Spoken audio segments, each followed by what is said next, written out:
आज हम लोग जानते हैं कि संविधान क्या होता है और भारत को संविधान का जरूरत क्यों पड़ा। सबसे पहले हम लोग जानते हैं कि संविधान क्या होता है। तो किसी भी देश के शासन व्यवस्था को सुचारू रूप से संचालित करने के लिए यानी कि सही ढंग से चलाने के लिए कुछ नियम और कानून बनाए जाते हैं।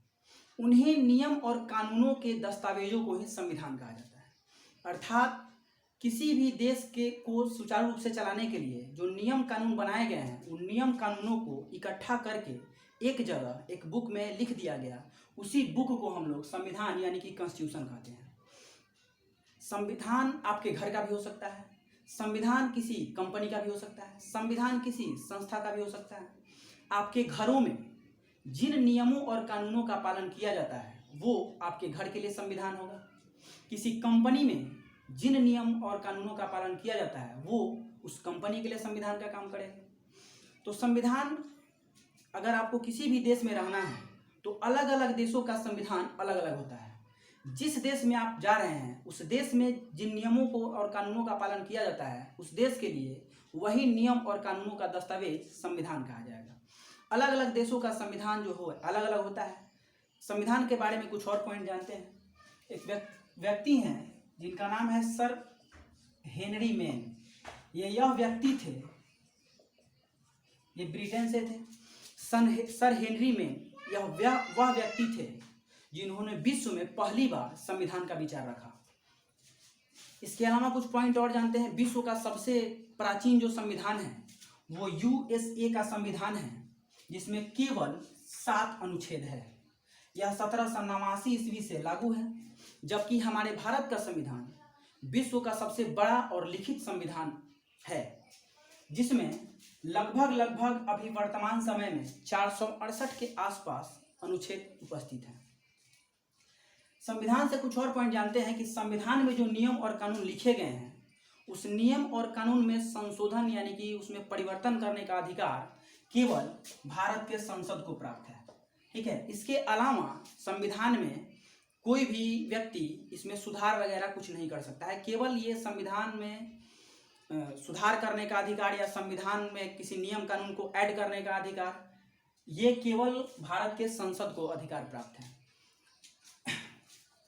अब आते हैं कि संविधान जो है, संविधान का पिता आप लोग जानते होंगे, जैसे कि डॉक्टर बी आर अम्बेडकर को माना जाता है। संविधान के जो सलाहकार थे वो BN राव थे। ठीक है। इसके अलावा अब हम लोग जानते हैं कि संविधान जो है, संविधान का जरूरत भारत को क्यों पड़ा। तो आप लोग जानते होंगे कि 15 अगस्त 1947 यह वह डेट है जिस दिन भारत जो है आज़ाद हुआ। 15 अगस्त 1947 से पहले भारत जो था वो ब्रिटेन का उपनिवेश हुआ करता था। उपनिवेश कहने का अर्थ यह हुआ कि भारत के जितने भी आंतरिक और बाह्य मामले होते थे उस सबका निपटारा ब्रिटेन के द्वारा किया जाता था। लेकिन आगे चलकर ब्रिटेन के सरकार के द्वारा कुछ नियम कानून बनाए गए जिससे भारतीय असंतुष्ट हुए और उस नियम कानून के जरिए भारतीयों का दमन किया जाने लगा। ठीक है। भारतीयों का शोषण किया जाने लगा, जिसके वजह से भारतीय जो है स्वतंत्र भारत का मांग करने लगे। और तब जाके हम अपने देश भारत देश को चलाने के लिए हम लोगों को अपने नियम और कानूनों का जरूरत हुआ और हम लोग अपने नियम और कानून बनाएं और उसको एक जगह लिखें और उसी को हम लोग संविधान कहते हैं। तो हमारे देश के शासन व्यवस्था को संचालित करने के लिए ही हम लोगों को संविधान का जरूरत पड़ा और यह जरूरत कब पड़ा? 15 अगस्त 1947 को पड़ा। अब आते हैं यहाँ से संविधान का निर्माण तो हो गया। संविधान का निर्माण करने के लिए एक सभा बनाया गया। उस सभा को कहा जाता है संविधान सभा। तो संविधान का निर्माण करने के लिए जिस सभा का गठन किया गया उस सभा का नाम है संविधान सभा। और संविधान सभा का गठन जो है जुलाई 1946 में किया गया और जुलाई 1946 में इसका गठन किया गया संविधान सभा का। आगे चल करके संविधान सभा का पहला बैठक जो है ये जुलाई गठन में, इसका जो गठन किया गया जुलाई 1946 में किया गया, लेकिन इसका पहला बैठक जो है वो 9 दिसंबर 1946 को किया गया। जुलाई में गठन किया गया और 9 दिसंबर 1946 ईस्वी को इसका पहला बैठक हुआ।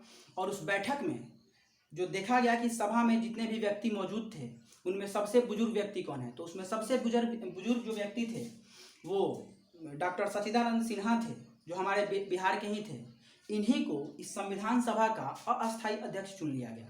लेकिन इस संविधान सभा का मुस्लिम लीग के द्वारा विरोध किया गया और अलग संविधान सभा का मांग उठने लगा, जिसके कारण ठीक 2 दिन बाद 11 दिसंबर 1946 ईस्वी को एक और बैठक हुआ और इस बैठक में डॉक्टर राजेंद्र प्रसाद को संविधान सभा का अस्थायी अध्यक्ष चुन लिया गया।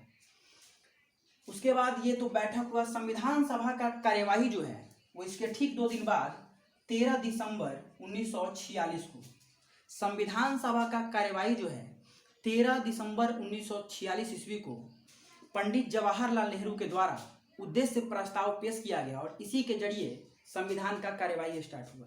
अर्थात संविधान किस तरह का होना चाहिए, इन्होंने 13 दिसंबर 1946 ईस्वी को एक उद्देश्य प्रस्ताव पेश किया और इसी उद्देश्य प्रस्ताव को संविधान निर्माण के अंतिम चरण में प्रस्तावना के रूप में शामिल कर दिया गया।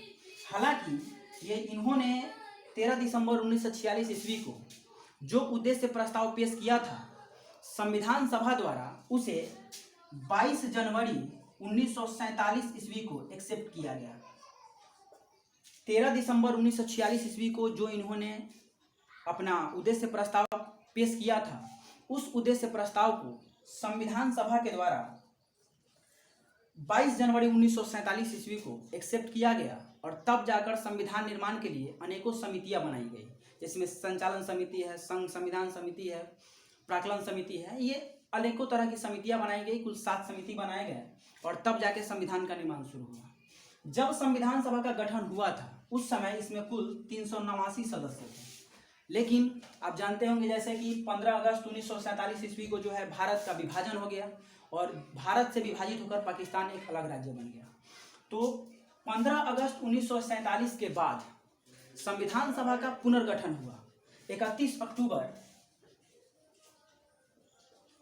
1947 इस दिन संविधान सभा का पुनर्गठन हुआ, माने दोबारा संविधान सभा का गठन किया गया और इस दिन सदस्यों का संख्या जो था वो मात्र 299 बच गया और तब जाके अपना संविधान सभा का ये पुनर्गठन किया गया और तब जाके अपना संविधान बना। भारत के इस संविधान को बनने में कुल मिलाकर 2 वर्ष 11 माह और 18 दिन का समय लगा और कुल इस पर संविधान के प्रारूप पर 114 दिन बहस चला और तब जाके हमारा संविधान जो है 63,96,729 रुपया के लागत से 2 वर्ष 11 महीना 18 दिन में हमारा संविधान पूरी तरह से बन के तैयार हो गया। संविधान हमारा बन के तैयार हुआ 26 नवंबर 1949 ईस्वी को संविधान हमारा पूरी तरह से बनकर तैयार हो गया और 26 जनवरी 1949 ईस्वी को ही संविधान के 15 आर्टिकल को, 15 अनुच्छेद को उसी दिन लागू कर दिया गया और बाकी अनुच्छेदों को संविधान मतलब पूरी तरह से 26 जनवरी 1950 को लागू किया गया। अब देखते हैं कि जब संविधान हमारा बनकर तैयार हो गया 26 नवंबर 1949 ईस्वी को और इसी दिन कुल जैसे आर्टिकल है, आर्टिकल 5 है, अनुच्छेद 5 है, 6 है, 7 है, 8 है, 9 है, फिर 60 है, फिर 324 है, 366 है, 367 है, उसके बाद आपका 372 है, 380 है, 388 है, उसके बाद 391 है, 392 है और 393 है। मतलब कुल मिलाकर इन 15 अनुच्छेदों को 26 नवंबर 1949 ईस्वी को ही लागू कर दिया गया और बाकी पूरी तरह से संविधान जो लागू हुआ वो आपका 26 जनवरी 1950 ईस्वी को लागू हुआ, जिसे हम लोग गणतंत्र दिवस के रूप में मनाते हैं। इसके पीछे भी कारण है। जब हमारा संविधान 26 नवंबर 1949 ईस्वी को बन के पूरी तरह से तैयार हो गया तो आखिर संविधान 26 जनवरी 1950 ईस्वी को लागू क्यों हुआ? इसके पीछे का कारण है कि इसको मिटा देते हैं।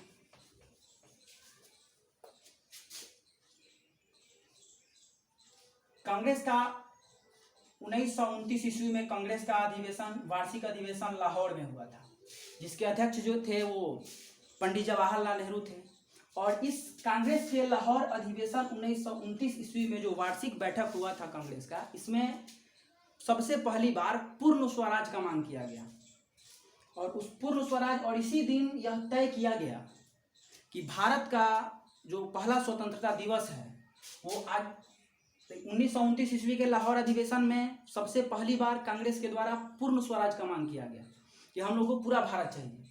और इसी दिन यह तय किया गया कि इसके बाद आने वाले दिसंबर 1929 ईस्वी में यह अधिवेशन हुआ था। कांग्रेस का अधिवेशन जनरली दिसंबर के महीने में हुआ करता था। तो दिसंबर 1929 ईस्वी में जो कांग्रेस का वार्षिक अधिवेशन लाहौर में हुआ, जिसके अध्यक्ष पंडित जवाहरलाल नेहरू थे, इन्होंने इस कांग्रेस के अधिवेशन में पूर्ण स्वराज का मांग रखा और इसी दिन यह तय किया गया कि आने वाले 26 जनवरी को पहली बार स्वतंत्रता दिवस मनाया जाएगा। तो यहाँ से एक क्वेश्चन ये भी बन सकता है कि पहली बार स्वतंत्रता दिवस भारत में कब मनाया गया था? तो वो डेट था 26 जनवरी 1950। ये दिसंबर 1929 ईस्वी के लाहौर अधिवेशन में ही यह तय किया गया कि आने वाले अगले 26 जनवरी को